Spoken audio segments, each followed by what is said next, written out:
A lot of South Asian people will think they're unlucky when it comes to gym and just blame their genetics straight away without even trying. And here's where you've already lost, because you're giving up before you even start to try. I'm going to break this down because I used to think exactly the same thing.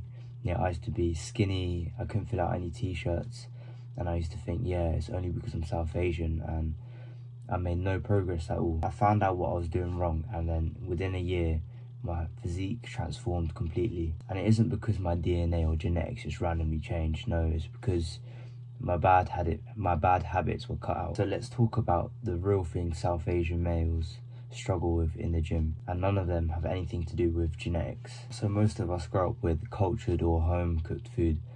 Yeah, they may taste nice, but they don't have the best macros, and yeah, and they don't have enough protein to build serious muscle.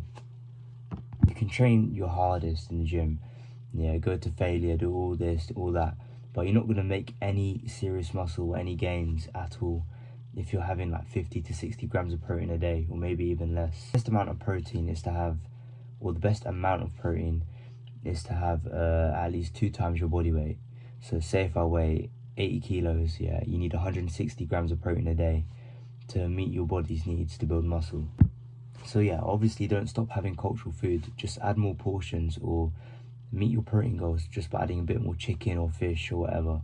And it's just as simple as that. Alright, the next thing is training with no plan. So just training whatever you feel or having no structure to your workouts.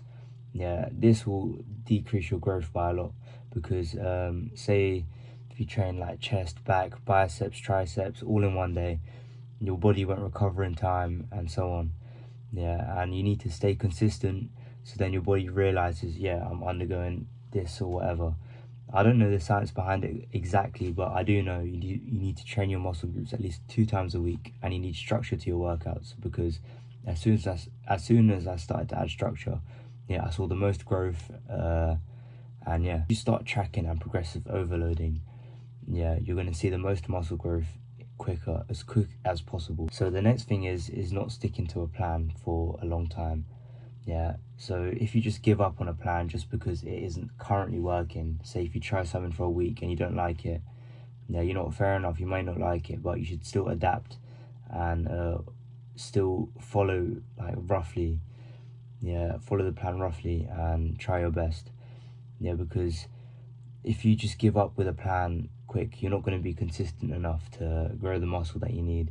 Try run a program, or try run anything for at least 12 weeks before making a big change, because you're not going to see, you're not going to know if a plan is bad or good within a week or maybe even a month. Okay, the next thing is recovery. Yeah, this one is the most important one. So try aim for at least 7 to 9 hours of sleep a day for the best recovery. And obviously, as I mentioned before, you need enough protein, so 2 times before your body weight in kg, yeah, a day. So the truth is, yeah, that you build muscle, yeah, outside of the gym. You may be breaking or tearing your muscles in the gym, but the way your muscles grow is through recovery. So this is why recovery is probably one of the most important factors when it comes to building muscle. Okay, and the last reason is believing that you're already going to fail. If you're just blaming your genetics, yeah, you're obviously going to fail, because there's so many people with bad genetics that have just pushed through, yeah, and tried their hardest and reached their dream physique just by staying consistent and following the other reasons I said. So building muscle is physical, obviously, but there is obviously a mental part to it. And as long as you're consistent and pushing through, you're going to see results. So yeah, that's it. But your genetics aren't the problem, yeah. If you're not seeing any results, you're probably the problem in the most frank way. And yeah, so if you're interested in anyone guiding you or helping you along the way, book a call down below or just message my Insta. And yeah.